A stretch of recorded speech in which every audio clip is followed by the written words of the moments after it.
আসসালামু আলাইকুম সকলকে স্বাগতম আইটেক স্কুলে। আজকের টপিক হলো আমাদের রাদারফোর্ড পরমাণুর মডেল এবং বোরের পরমাণুর মডেল।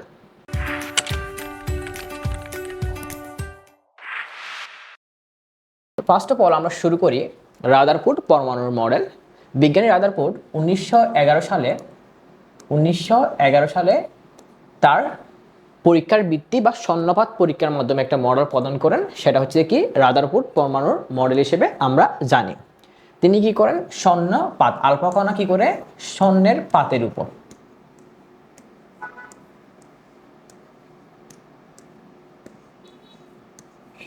পাতের উপর নিক্ষেপ করে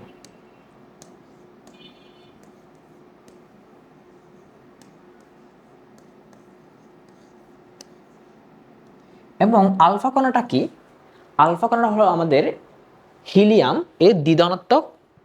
যদি হিলিয়াম থেকে দ্বিধনাত্মক নিউক্লিয়াস, হিলিয়াম থেকে যদি দুইটা ইলেকট্রন বের করে নিই আমরা, হিলিয়াম থেকে যদি দুইটা ইলেকট্রন বের করে দিই ইলেকট্রন, তাহলে আমাদের কি থাকে বলতো, নিউট্রনই থাকে, নিউট্রন এবং হচ্ছে কি থাকে প্রোটনই থাকে। তাকে বলা হচ্ছে কি হিলিয়াম। আলফা কণা হচ্ছে কি হিলিয়ামের দ্বিধনাত্মক নিউক্লিয়াস।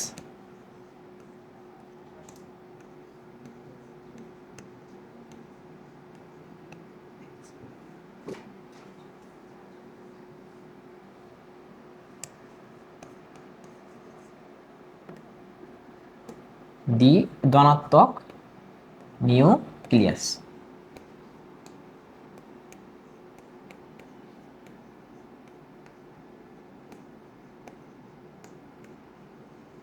হিলিয়ামের দ্বিধনাত্মক নিউক্লিয়াস হচ্ছে আমাদের কি আলফা কণা, এবং এই আলফা কণাকে লেডের বক্সে রাখা হয়, কারণ এটা একটি তেজস্ক্রিয় কি পরমাণু, এটা তেজস্ক্রিয় কণা কি করে আমাদের গামা কি করে তেজস্ক্রিয় কণা কি করে নির্গত করে, যেটাকে কি করা হয় একটা লেডের বক্সে রাখা হয় এবং এই একটা সরু ছিদ্র রাখা হয়, যেটা দিয়ে আমাদের কি এই যে আমাদের আলফা কণাটা কি হয় বিচ্ছুরণ হয়।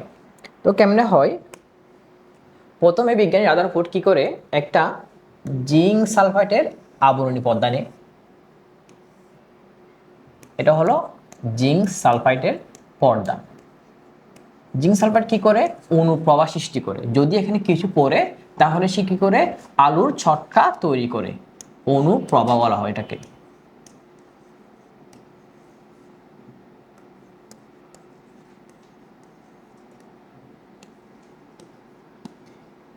এবং এখানে নেওয়া হয় একটা স্বর্ণের পাত, এখানে একটা পাতলা স্বর্ণের পাত নেওয়া হয়।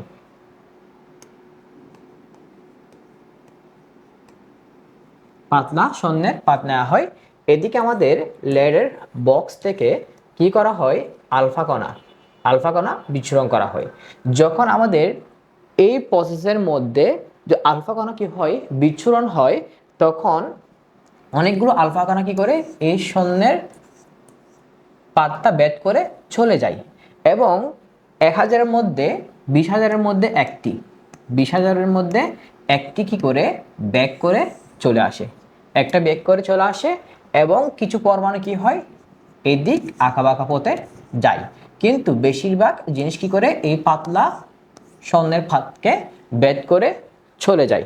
পাতলা স্বর্ণের পাতকে যখন ভেদ করে চলে যায়, তখন এর থেকে আমাদের বিজ্ঞানী রাদারফোর্ড সিদ্ধান্ত নেন যে কোনো একটা পরমাণুর মধ্যে বেশিরভাগ জায়গায় কি হয় পাখা থাকে, এবং যেহেতু একটা কি করে 20,000-এর মধ্যে একটা, তো একটাই বলা যায় কি করে ব্যাক করে চলে আসে, তাহলে বুঝতে হবে কি এই নিউট্রন আছে, নিউট্রন কারণ হচ্ছে কি আলফা কণা কি বলুন তো পজিটিভ, এবং নিউট্রনের কি হয় নিউট্রন বা পজিটিভ ধরা হয়, তাহলে কি করে একে অপরকে বিকর্ষণ করবে, বিকর্ষণ করার কারণে কি করে সোজা পথে চলে আসে।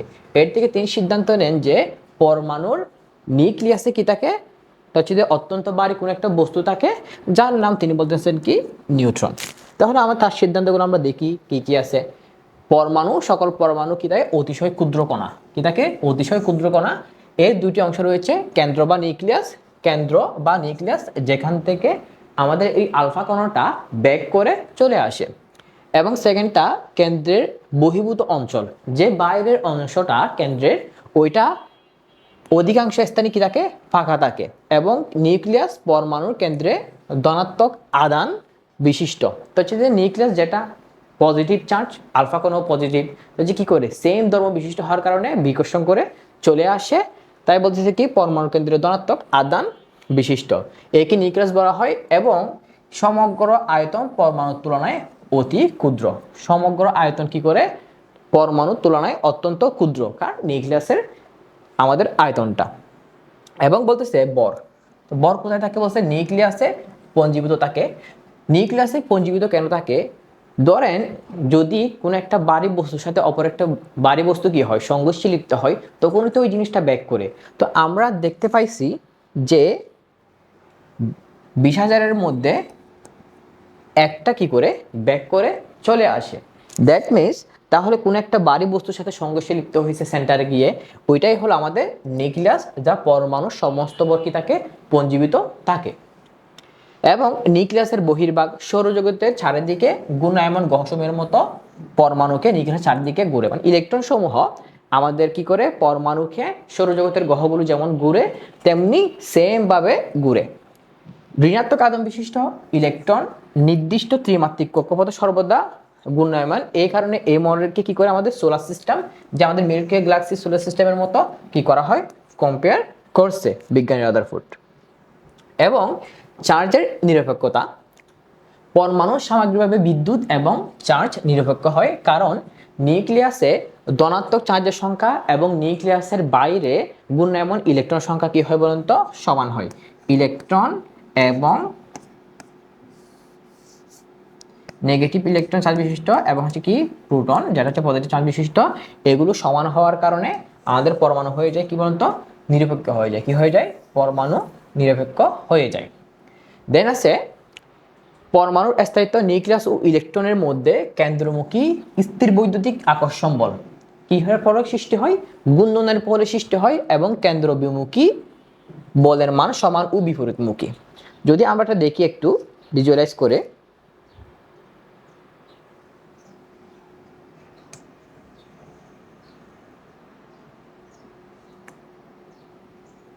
এখানে আমাদের কি থাকে, প্রোটন থাকে, এখানে কি থাকে আমাদের ইলেকট্রন থাকে।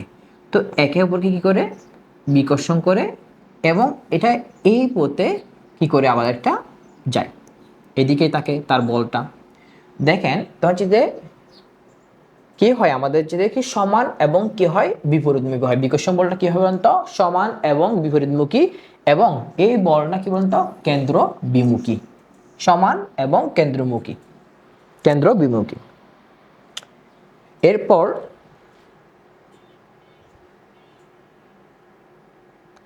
চার্জ নিরপেক্ষতা, পরমাণু সামগ্রিকভাবে কি হয় আমাদের চার্জ নিরপেক্ষ হয়। নিউক্লিয়াসের ধনাত্মক সংখ্যা এবং হচ্ছে যে নিউক্লিয়াসের মধ্যে কি থাকে পূর্ণ সংখ্যা যেটা ধনাত্মক, এবং নিউক্লিয়াসের বাইরে কি থাকে আমাদের হচ্ছে ইলেকট্রন থাকে যেটা হচ্ছে কি বলতো ঋণাত্মক। সমান এবং হচ্ছে যে বিপরীত হওয়ায় একে অপরকে কি করে দেয়, বেনিশ করে দেয়। দ্যাটস ওয়াই আমাদের হচ্ছে পরমাণু হচ্ছে কি চার্জ নিরপেক্ষ। এবং 2 নম্বর বলছে পরমাণুর স্থায়িত্ব, আমরা বলছি কেন্দ্রমুখী এবং কেন্দ্র বিমুখী বলের কারণে আমাদের কি হয় পরমাণু স্থায়িত্ব লাভ করে। দেন হচ্ছে পরমাণু আমাদের রাদারফোর্ড পরমাণু মডেলে কক্ষপথ সম্বন্ধে আমাদের কিছু লিমিটেশন আছে। ওই লিমিটেশনগুলো হলো কক্ষপথের আকার ও আকৃতি সম্পর্কে কোনো ধারণা দেয় নাই। কোন একটা ইলেকট্রন কক্ষপথে কিভাবে ঘুরবে এবং কিভাবে অবস্থান করবে এবং কক্ষপথের ব্যাসার্ধটা কেমন হবে ও সম্বন্ধে আমাদের বিজ্ঞানী রাদারফোর্ড কোনো কিছুই স্পষ্টভাবে ধারণা দেয়নি। 2 নম্বর হচ্ছে যে সৌরজগতের সাথে তুলনা। আমাদের সৌরজগতের যে গ্রহগুলো আছে সেগুলো অবশ্যই কি কোনো চার্জ নাই বা কোনো আদান নাই, কিন্তু আমাদের যদি দেখি প্রোটন এবং ইলেকট্রনের মধ্যে কি আছে, চার্জ আছে, আদান আছে। তো তাহার কারণে চার্জ এবং আদান আছে আর চার্জ এবং আদান নাই, এই জিনিসগুলো কি সেম ভাবে কখনো কি হইতে পারে না, সেম হইতে পারে না। তাই এই তুলনাটা কি বলছে পুরোপুরি সঠিক নয়। এগুলো হচ্ছে আমাদের কি রাদারফোর্ড পরমাণু লিমিটেশন, যেগুলো আমাদের কি আসে পরীক্ষায় এসে থাকে।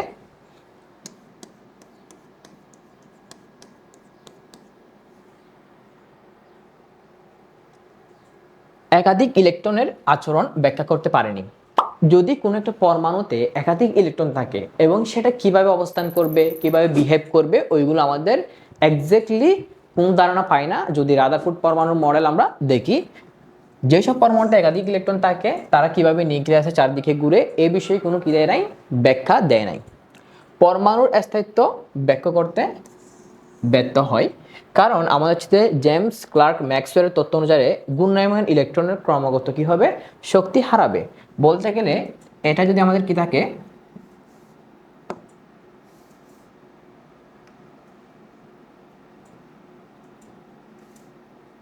পরমাণুর কেন্দ্র এবং ইলেকট্রন, তো যদি কোনো নির্দিষ্ট কক্ষপথ বা আকার না থাকে তাহলে ইলেকট্রন ক্রমাগত শক্তি হারায় আমাদের কোথায়, নিউক্লিয়াসে এসে পড়বে। নিউক্লিয়াসে এসে যদি পড়ে তাহলে হচ্ছে যে নিউক্লিয়াসে পড়লে আমাদের কি হবে, এই পরমাণুটা কি হয়ে যাবে বলুন তো, ধ্বংস হয়ে যাবে। কি হয়ে যাবে, ধ্বংস হয়ে যাবে। এটা হচ্ছে আমাদের হচ্ছে কি বিজ্ঞানী ম্যাক্সওয়েলের তত্ত্ব।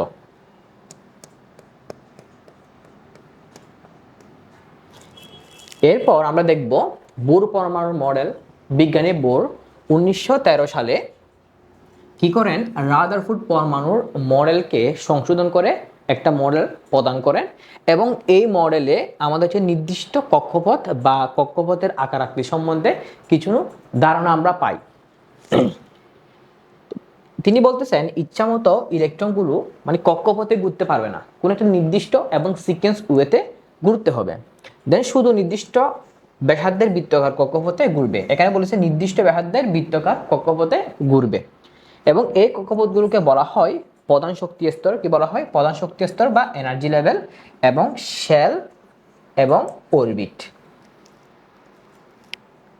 তো নির্দিষ্ট কক্ষপথ বা অরবিট এগুলোকে কি দ্বারা, এন দ্বারা প্রকাশ করা হয় বা প্রধান শক্তি স্তর বলা হয়। এটা কি বলা হয়, প্রধান শক্তি স্তর। এন কে প্রধান শক্তি স্তর বলা হয়।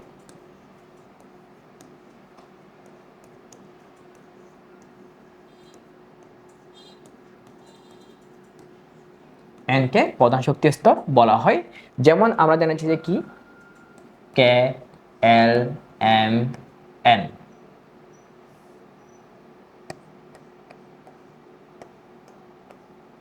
কে ইকুয়াল টু কত, আমাদের হচ্ছে 1, এন এর মান 1 হলে। এন এর মান কত 2, কে এল এম এন। এন এর মান কত 3, এন এর মান 4 হলে আমাদের হচ্ছে এই কক্ষপথগুলোকে এভাবে ডিফাইন করা হয়। এই কক্ষপথে থাকলে যখন স্থির কক্ষপথে অর্থাৎ প্রধান শক্তি স্তরে কোনো একটা ইলেকট্রন ঘুরে তখন কোনো শক্তির শোষণ বা বিকিরণ হয় না, কি তাকে স্থিরভাবে থাকে। এই লাইনটা একটু গুরুত্বপূর্ণ আছে, আমাদের এমসিকিউতে আসে। এবং এখন দেখব কৌণিক ভরবেগ। এখন আমরা দেখব কৌণিক ভরবেগ। বোরের মতে ইলেকট্রনের কৌণিক ভরবেগ নির্দিষ্ট মানের হয়।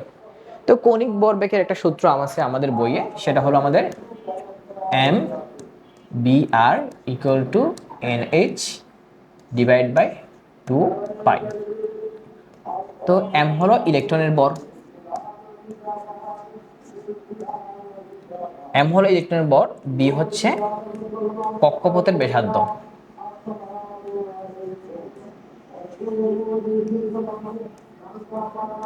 কক্ষপথের ব্যাসার্ধ।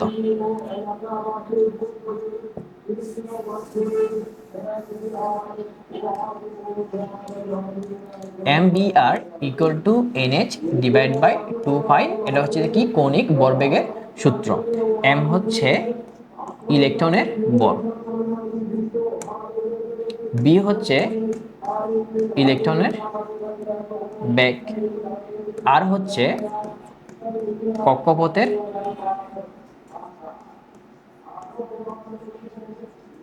কক্ষপথের ব্যাসার্ধ, এবং এন হচ্ছে যে প্রধান শক্তি স্তর সংখ্যা।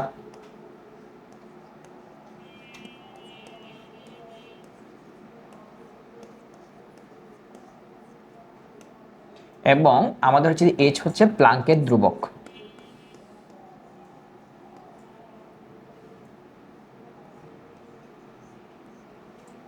প্লাঙ্কের ধ্রুবক এবং এই ভ্যালুটা হচ্ছে কত 6.0 626 ইন্টু 10⁻34। তাহলে আমরা কি দেখলাম, কৌণিক ভরবেগ যেটা হচ্ছে যে কি নির্দিষ্ট একটা কৌণিক ভরবেগ থাকবে, এবং কৌণিক ভরবেগ বের করার সূত্র হলো mvr = nh/2π, এবং m হচ্ছে ইলেকট্রনের ভর, b হচ্ছে ইলেকট্রনের বেগ, আর হচ্ছে কক্ষপথের ব্যাসার্ধ, এবং n হলো প্রধান শক্তি স্তর, এবং h হলো প্লাঙ্কের ধ্রুবক, যার ভ্যালু হচ্ছে কত 6.626 ইন্টু 10⁻34। n যত বড় হবে শক্তি স্তর তত বেশি কি হবে, উচ্চ শক্তি স্তর হবে, এবং n যত ছোট হবে শক্তি স্তর কি হবে, তত নিম্ন শক্তি স্তর হবে। এরপর আমরা হচ্ছে 3 নম্বরে দেখব শক্তির শোষণ এবং বিকিরণ। শক্তির শোষণ এবং বিকিরণ দেখব। শক্তির শোষণ এবং বিকিরণ কেমনে হয়।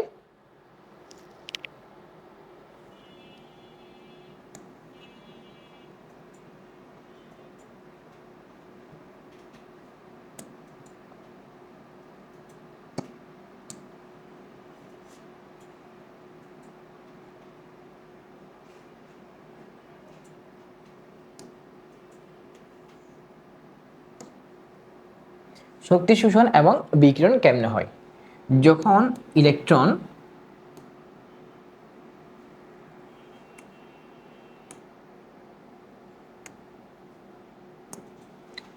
যখন আমাদের সাথে নিম্ন শক্তি স্তর হতে কি হয়, নিম্ন শক্তি স্তর হতে উচ্চ শক্তি স্তরে যায়, তখন কি করে আমাদের সাথে কি নিম্ন শক্তি স্তর থেকে যখন উচ্চ শক্তি স্তরে যায়, শক্তির কি হয় বলতো, শোষণ হয়। শক্তির শোষণ হয়।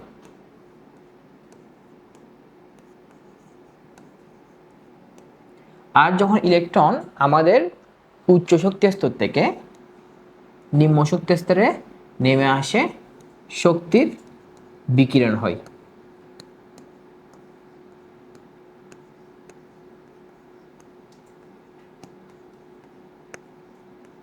কি হয়, শক্তির বিকিরণ হয়। তো শক্তির শোষণ এবং বিকিরণ যখন নিম্ন শক্তি স্তর থেকে উপরের শক্তি স্তরে যাবে, তাহলে কি হবে বলতো, শক্তির শোষণ হবে, এবং উপর থেকে নিচে নামলে কি করবে, শক্তির বিকিরণ হবে। এই শক্তির শোষণ এবং বিকিরণ এটাকে একটা সূত্রের মধ্যে ডিফাইন করা হয়, এটা হলো আমাদের h নিউ। h হচ্ছে আমাদের প্লাঙ্কের ধ্রুবক, এবং নিউ হচ্ছে আমাদের কম্পাঙ্ক বা ফ্রিকোয়েন্সি। তো এখানে হচ্ছে কি এটার যে কম্পাঙ্ক,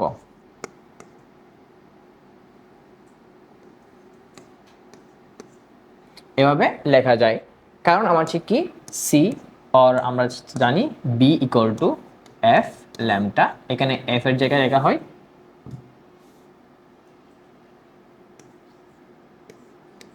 নিউ ল্যাম্বটা। তো এখান থেকে আমরা হচ্ছে nu equal to c divide by ল্যাম্বটা, এই ফর্মুলাটা আমরা এখানে ইউজ করতে পারি।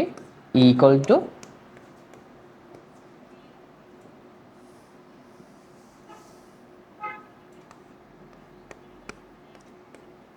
Two h into c divided ল্যাম্বটা। এখন কক্ষপথের আকার নির্ধারণ। উনি বলছে কক্ষপথের আকার সম্পর্কে কিছু বলা হয় নাই রাদারফোর্ড পরমাণু মডেলে, কিন্তু বোরের মডেলে ইলেকট্রনের নির্দিষ্ট বৃত্তাকার কক্ষপথ সম্বন্ধে আমাদেরকে ধারণা দিছে, এবং শক্তির শোষণ এবং বিকিরণ ব্যাখ্যা, এগুলো হচ্ছে কি বোর পরমাণু মডেলের সাফল্য। যেগুলো রাদারফোর্ড পরমাণুর মডেলে কি ছিল, লেগিংস ছিল, সেখানে এগুলো কি করছে, সম্পূর্ণভাবে ভালোভাবে ধারণা দিছে। তো কক্ষপথ সম্বন্ধে আমরা কি পাইলাম, ধারণা পাইলাম। তো শক্তির শোষণ এবং বিকিরণ কেমনে ঘটে, রাদারফোর্ড পরমাণু মডেলে আমাদেরকে শক্তির শোষণ এবং বিকিরণ সম্বন্ধে কোনোই ব্যাখ্যাই ছিল না। তো বুরের মডেল অনুযায়ী শক্তি শোষণ কখন হয়, শক্তি শোষণ হয় যখন ইলেকট্রন নিম্ন শক্তি স্তর থেকে উচ্চ শক্তি স্তরে যায়, নিম্ন শক্তি স্তর থেকে কোথায় যায়, উচ্চ শক্তি স্তরে যায়। এবং শক্তির বিকিরণ কখন হয়, যখন ইলেকট্রন কি করে উপরের শক্তি স্তর থেকে উচ্চ শক্তি স্তর থেকে কোথায় চলে আসে, নিম্ন শক্তি স্তরে নেমে আসে। এরপর পারমাণবিক বর্ণালী। পারমাণবিক বর্ণালী হলো আমাদের রাদারফোর্ড পরমাণুর মডেলে কিন্তু বর্ণালী নিয়ে কিছু আলোচনা করা হয় নাই এবং ধারণা দেওয়া হয় নাই, কিন্তু বোরের সাফল্য যে বোর পরমাণু মডেলে একক ইলেকট্রন বিশিষ্ট কত একটা ইলেকট্রন বিশিষ্ট পরমাণুর একটা ইলেকট্রন বিশিষ্ট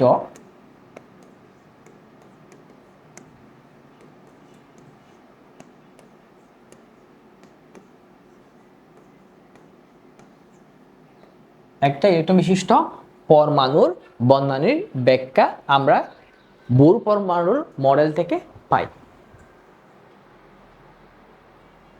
বহু ইলেকট্রন পরমাণুর বন্ধনী ব্যাখ্যা করতে পারে না। এখন আমরা দেখব বোর পরমাণুর মডেলের কিছু রেস্ট্রিকশন বা সীমাবদ্ধতা আছে, যে একের অধিক ইলেকট্রন বিশিষ্ট যদি হয় তাহলে ওইটার বর্ণালী আমার হচ্ছে বিজ্ঞানী বোর কিভাবে হবে ওইটা সম্বন্ধে আমরা হচ্ছে বোরের পরমাণু মডেল থেকে কি পাই না, কোনো ধারণা আমরা পাই না।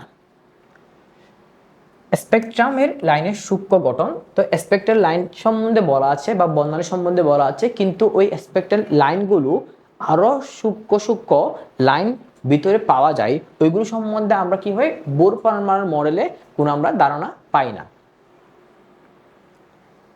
কিন্তু বাস্তবে দেখা যায় অনেকগুলো ক্ষুদ্র ক্ষুদ্র রেখার সমষ্টি হয় আমাদের কি এই স্পেকট্রাল লাইনগুলো। এই সূক্ষ্ম বিভাজনের কারণ বোর পরমাণু মডেলে আমাদের কি করতে পারে নাই, ব্যাখ্যা করতে পারে নাই। বোরের পরমাণু মডেলের সীমাবদ্ধতার মধ্যে আরো আছে কক্ষপথের আকার সম্বন্ধে সীমাবদ্ধতা। বিজ্ঞানী বোর বলছে কক্ষপথের আকার হবে আমাদের হচ্ছে কি গোলাকার, কিন্তু অনেক সময় দেখা যায় বা প্রমাণিত আছে উপবৃত্তাকার কক্ষপথ ঘুরতে পারে। ইলেকট্রন কি করবে, উপবৃত্তাকার কক্ষপথ ঘুরবে। এখন আমরা কিছু প্রবলেম দেখব যেগুলোতে আমরা হচ্ছে এমসিকিউতে আসবে এক্সামের মধ্যে। এক নম্বর হচ্ছে বোর পরমাণুর মডেল অনুসারে কোনটির বর্ণালীর ব্যাখ্যা করা যায়। আমরা বলছি বোর পরমাণুর মডেলে একক ইলেকট্রন বিশিষ্ট পরমাণুর বর্ণালী ব্যাখ্যা করা যায়। এখন আমরা খুঁজতে হবে যে কোনটা আমাদের একক ইলেকট্রন বিশিষ্ট পরমাণু।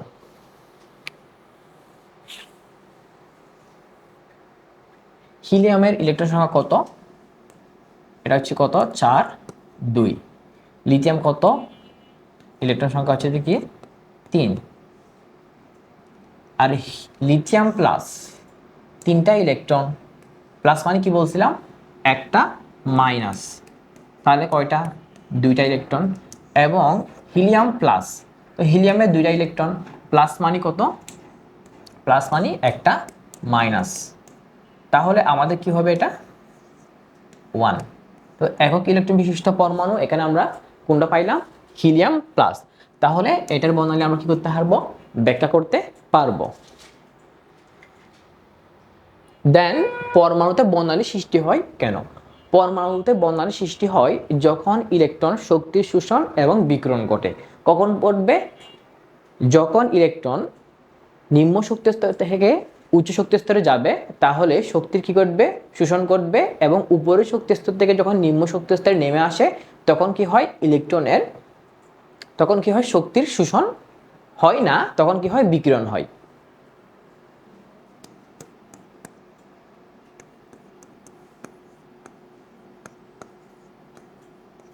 শক্তির শোষণ,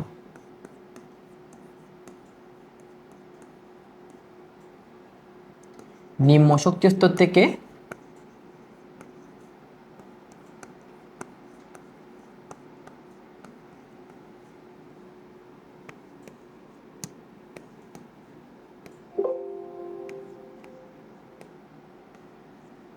যখন উচ্চ শক্তি স্তরে যায়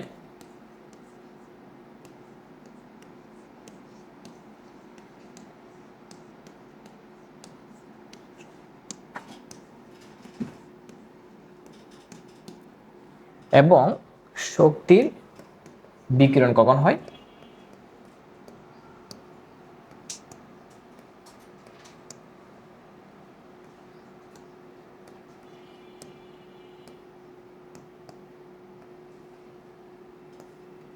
উচ্চ শক্তি স্তর থেকে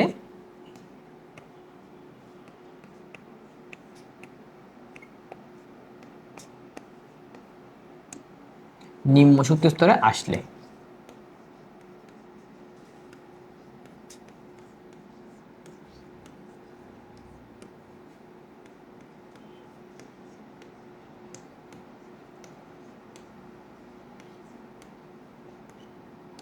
নিম্ন শক্তি স্তরে আসলে তাহলে আমাদের কি হয় বলুন তো, শক্তির বিকিরণ হয়।